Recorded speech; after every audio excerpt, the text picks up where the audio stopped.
សួស្តីប្រិយមិត្តទាំងអស់គ្នាស្វាគមន៍សាជាថ្មីមកកាន់ការសម្រាយសាររឿងនិមិត្តរបស់មីនជាបន្តទៀតហើយថ្ងៃនេះផងដែរអត់មានសាររឿងថ្មីមួយមកសម្រាយជូនអ្នកទាំងអស់គ្នាបានទស្សនាក៏ប៉ុន្តែមុនចូលទៅដល់សាររឿងសង្ឃឹមថាអ្នកទាំងអស់គ្នាមិនចិត្តអាក្រក់ជួយចុច like subscribe និងដាក់សញ្ញាកណ្ដឹងឲ្យមានម្នាក់មួយហើយអេមីនក៏សូមអរគុណដល់អ្នកដែលបានប៉ាកាហ្វេមីនពីវីដេអូមុនផងដែរជូនពរអ្នកទាំងអស់គ្នាសុខភាពល្អសំណាងល្អទាំងអស់គ្នាហើយសម្រាប់ប្រិយមិត្តដែលចង់ប៉ាកាហ្វេមានបន្តទៀតអាច donate បានតាមរយៈ QR code ខាងលើនេះអញ្ចឹងតើកុំឲ្យខាតពេលវេលាយូរយើងទៅតាមដានសាររឿងរបស់យើងទាំងអស់គ្នា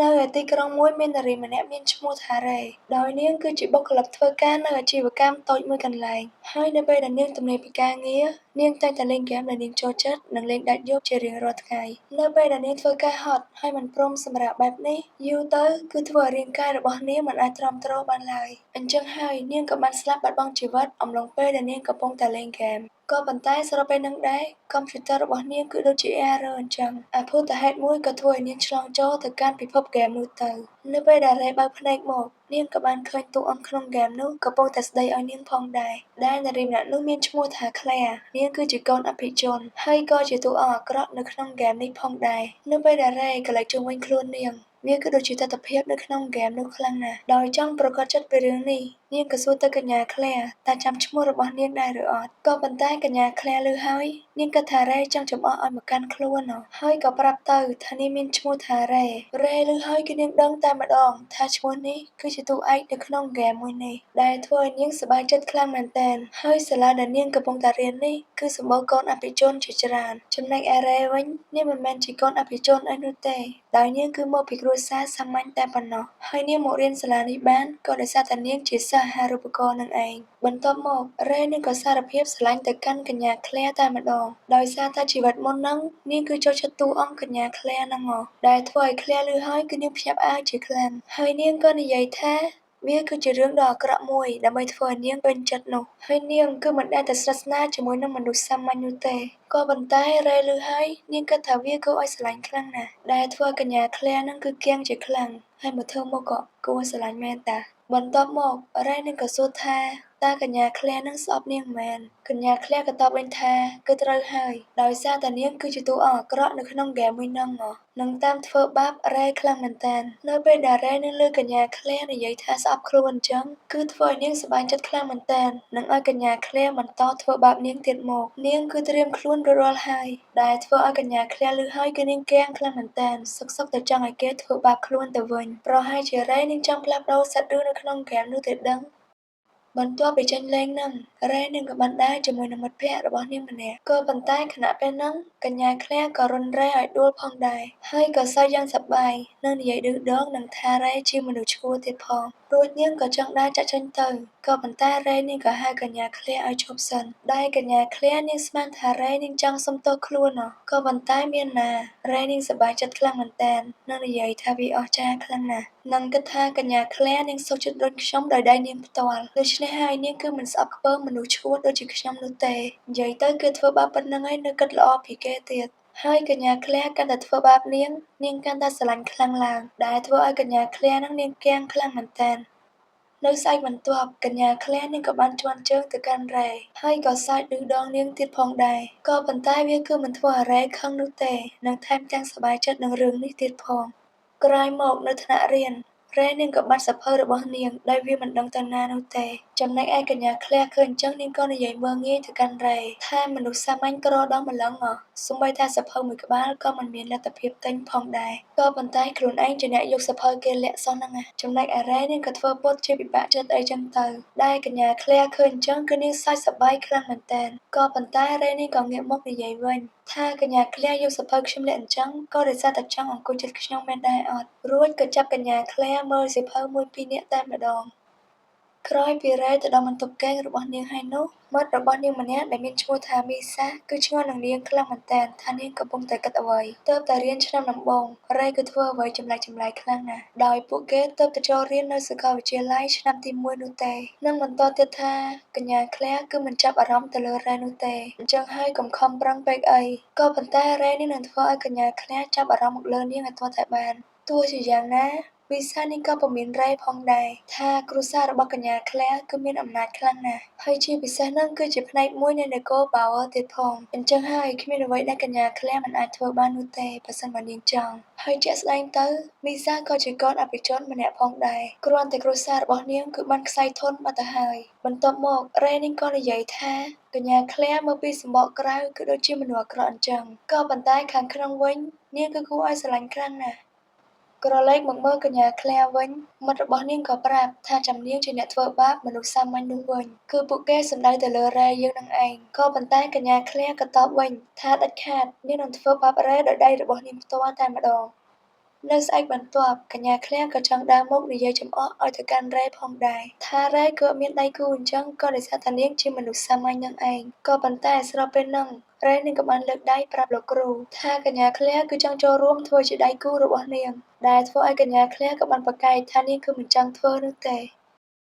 េបន្ទាប់មកទៀតមកកញ្ញាឃ្លាននឹងក៏យកទឹកចាក់ទៅលើរ៉េផងដែរនឹងនិយាយទៅកាន់រ៉េថានាងពិតជាកខ្វក់ដូចគំនរភក់អញ្ចឹងក៏ប៉ុន្តែរ៉េនាងក៏យកខ្លួនទៅជួបជាមួយនឹងកញ្ញាឃ្លាដែលធ្វើឲ្យនាងស្រែកឡើងពេញនឹងតែម្ដងដោយកញ្ញាឃ្លាធ្វើបាបគេប្រហែលថ្ងៃមុននេះក៏ប៉ុន្តែគេវិញគឺមិនឈឺអញ្ចឹងគឺធ្វើឲ្យនាងខឹងខ្លាំងមែនតើហើយនាងក៏ស្រែកសួរទៅកាន់រ៉េថានៅពេលដែលនាងគំរាមកំហែងទៅកាន់រ៉េហេតុអ្វីបានជារ៉េនៅធ្វើចិត្តស្ងប់បានទៀតអញ្ចឹងក៏ប៉ុន្តែរ៉េវិញនាងមិនគិតថាវាគឺជាការគំរាមកំហែងឡើយតែវាកើតចេញពីស្នេហាទៅវិញនោះទេដោយកញ្ញាឃ្លាធ្វើបាបរ៉េមិនបានដល់ថ្នាក់នាងអង្គុយយំតែម្ដងនិយាយទៅនាងគឺមិនអាចទ្រាំទ្រជាមួយនឹងរ៉េបានទៀតនោះទេហើយរ៉េឃើញអញ្ចឹងនាងក៏និយាយទៅកាន់កញ្ញាឃ្លាឲ្យគឺខំតស៊ូឲ្យកាន់តែខ្លាំងផងដែរដែលធ្វើឲ្យកញ្ញាឃ្លានឹងគឺដើរចេញពីទីនេះតែម្ដង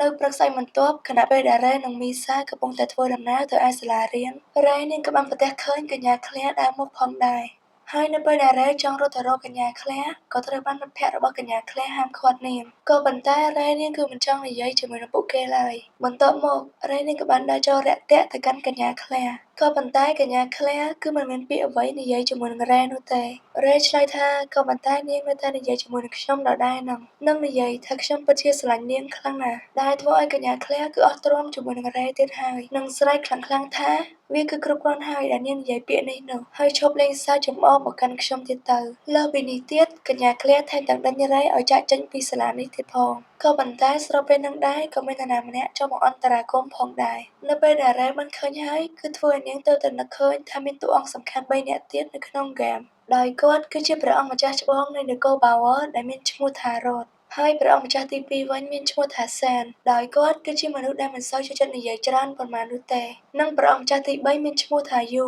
បន្ទាប់មកព្រះអង្គម្ចាស់រ៉ូតក៏សួរពួកគេតើមានរឿងអ្វីកើតឡើងនៅទីនេះកញ្ញាឃ្លាតបវិញថាគឺគ្មានអ្វីនោះទេគ្រាន់តែមានមនុស្សម្នាក់នាំមកការរំខានដល់សាលានេះតែប៉ុណ្ណោះហើយរ៉េលឺអញ្ចឹងនាងក៏សួរថាតើនាងចង់ត្រូវគ្នាជាមួយនឹងខ្ញុំដែរអត់ដែលធ្វើឲ្យកញ្ញាឃ្លាបញ្ញាបដិសេធភ្លាមៗតែម្ដងរ៉េអង្គម្ចាស់យូក៏សួរមីសាថាតើនាងគឺជារ៉េដែលជាសិស្សដែលទទួលបានចំណាត់ថ្នាក់ល្អនៃនិស្សិតឆ្នាំថ្មីមែនទេមីសាឮហើយក៏នេះអៀនខ្លាំងមែនទែននិងតបថាគឺត្រឹមត្រូវហើយចំណែកឯកញ្ញាឃ្លាក៏អៀនជាមួយនឹងព្រះអង្គម្ចាស់សែនផងដែរហើយរ៉េគឺនាងដឹងយូរហើយថាហ្គេមហ្នឹងកញ្ញាឃ្លាគឺចាប់អារម្មណ៍ទៅលើព្រះអង្គម្ចាស់សែននិងសួរដឹងផងដែរថានាងចាប់អារម្មណ៍ទៅលើគាត់មែនក៏ប៉ុន្តែកញ្ញាឃ្លាតបតែមុខក្រហមថានាងកំពុងតែនិយាយអំពីអ្វីហើយរ៉េនាងក៏បន្ថែមទៀតថានៅពេលដែលកញ្ញាឃ្លាខំលាក់បាំងការប៉ិនអញ្ចឹងគឺវាគួរឲ្យស្រឡាញ់ខ្លាំងណាស់ដែលធ្វើឲ្យកញ្ញាឃ្លាក៏តបខ្លាំងថាវាគឺខុសហើយនាងគឺអត់បានចាប់អារម្មណ៍ទៅលើព្រះអង្គម្ចាស់សែននោះទេក៏ប៉ុន្តែនាងគឺគ្រាន់តែនិយាយកុហកតែប៉ុណ្ណោះហើយការប្រកាច់មិញក៏ធ្វើឲ្យសិស្សដែលនៅជិតនោះស្ដាប់ឮទាំងអស់ផងដែរចំណែកឯព្រះអង្គម្ចាស់រ៉ូតឮអញ្ចឹងគឺគាត់អស់សំណាយខ្លាំងមែនតើនឹងនិយាយមិនឈឺទៅកាន់ព្រះអង្គម្ចាស់សែនថាវាគឺពិតជាលក់មុខខ្លាំងណាស់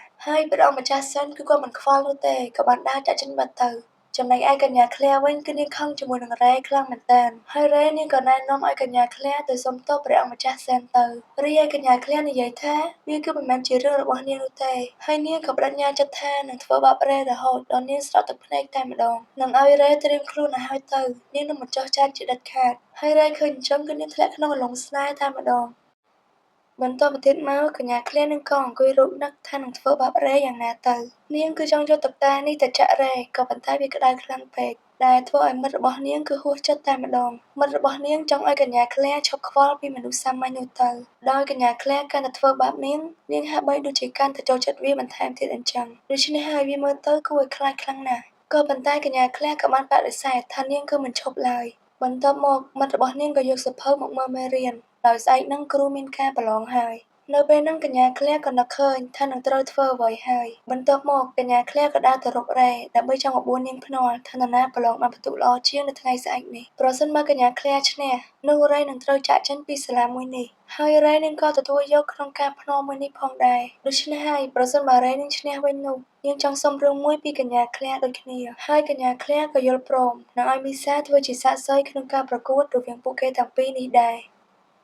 លុះព្រឹកស្អែកចូលមកដល់ក្នុងការប្រឡងមុខវិជ្ជាវប្បធម៌ប្រវត្តិសាស្ត្រនិងអក្សរសិល្ប៍មុខវិជ្ជាទូទៅវាគឺមិនមែនជាបញ្ហារបស់កញ្ញាឃ្លាឡើយហើយនាងគឺជឿជាក់តែម្ដងថានឹងយកឈ្នះក្នុងការប្រកួតនេះចំណែកឯរ៉េវិញនាងគឺធ្លាប់មានបទពិសោធន៍អំពីព្រឹត្តិការណ៍ហ្គេមនេះរួចទៅហើយដូច្នេះហើយសំណួរប៉ុណ្នេះគឺស្រួលដូចបកចេកសម្រាប់នាងអញ្ចឹងបន្ទាប់មកពួកគេក៏ប្រឡងក្នុងការវាយតម្លៃវេទមន្តរបស់ពួកគេវិញម្ដងលោកគ្រូពន្យល់ពួកគេថាវេទមន្តគឺមាន4ប្រភេទគឺទឹកដីភ្លើងខ្យល់ហើយជាទូទៅមនុស្សម្នាក់គឺទទួលបានធាតុតែមួយតែប៉ុណ្ណោះហើយសមត្ថភាពគឺត្រូវបានបង្ហាញជា5កម្រិតដោយខាងលើគេគឺជាកម្រិតពិសេសខ្ពស់មធ្យមទាបនិងខាងក្រោមគឺគ្មានវេទមន្តទាល់តែសោះហើយបន្ទាប់មកសិស្សទាំងអស់ក៏បានទៅតេស្តសមត្ថភាពវាយតម្លៃនៅលើឧបករណ៍វេទមន្តនោះទៅដោយយើងឃើញថាកញ្ញាឃ្លាគឺមានធាតុភ្លើងហើយនិងមានកម្រិតខ្ពស់ទៀតផងដែលធ្វើឲ្យនាងសប្បាយចិត្តពីរឿងនេះខ្លាំងមែនទែនចំណែកឯរ៉េវិញនាងតេស្តបានបន្តិចក៏រត់ចេញទៅនិងប្រាប់អ្នកគ្រូថានាងបានតេស្តរួចហើយយើងក៏មិនដឹងថានាងមានធាតុអ្វីផងដែរបន្ទាប់មកសិស្សទាំងអស់ក៏មកតេស្តសមត្ថភាពវេទមន្តរបស់ពួកគេយើងឃើញថាព្រះអង្គម្ចាស់រ៉ូតក៏បាញ់វេទមន្តភ្លើងត្រូវគោលដៅផងដែរដែលធ្វើឲ្យស្រីៗស្រែកហូរពេញនឹងតែម្ដងចំណែកឯព្រះអង្គម្ចាស់សេនវិញក៏បាញ់វេទមន្តខ្យល់ចំដូចគ្នាបន្ទាប់មកក៏ដល់វេនរ៉េប្រើប្រាស់វេទមន្តរបស់នាងវិញម្ដងហើយព្រះអង្គម្ចាស់ទាំងពីរក៏ចាប់អារម្មណ៍ចង់មើលផងដែរនៅពេលដែលរ៉េបាញ់វេទមន្តទឹករបស់នាងចេញទៅវាគឺមិនត្រូវគោលដៅនោះទេក៏ប៉ុន្តែព្រះអង្គម្ចាស់យូក៏តែដៃសរសើរផងដែរចំណែកឯព្រះអង្គម្ចាស់រ៉ូតគាត់ក៏មើលដឹងថារ៉េមានចេតនាបាញ់មិនឲ្យត្រូវនោះទេដែលធ្វើឲ្យគាត់ឆ្ងល់ខ្លាំងមែនទែនហើយនាងគួរឲ្យចាប់អារម្មណ៍ខ្លាំងណាស់នៅពេលដែលយប់ចូលមកដល់រ៉េនឹងក៏បានមកបន្ទប់របស់កញ្ញាឃ្លាដែលធ្វើឲ្យកញ្ញាឃ្លាឆ្ងល់ខ្លាំងមែនទែនថានាងមករកអីម៉ោងស្មាននេះហើយរ៉េវិញតបថាបន្ទាប់ពីប្រឡងពេញមួយថ្ងៃនាងគឺហត់ទាំងកាយហត់ទាំងចិត្តដូច្នេះហើយនាងគឺសុំអោបកញ្ញាឃ្លាបន្តិចមកដើម្បីបំពេញថាមពលរបស់នាងមកវិញដែលធ្វើឲ្យកញ្ញាឃ្លាស្រែកយ៉ាងខ្លាំងតែម្ដងហើយសារៈរបស់យើងក៏ត្រូវបានបញ្ចប់នៅត្រឹមនេះចង់ដឹងថាសារៈនឹងទៅជាយ៉ាងណាទៀតនោះរងចាំទស្សនាភាពបន្តទាំងអស់គ្នាហើយអីមានតែប៉ុណ្្នឹងនោះទេជាចុងក្រោយចំពោះអ្នកទាំងអស់គ្នាសុខភាពល្អសំណាងល្អទាំងអស់គ្នាជួបគ្នានៅវីដេអូបន្ទាប់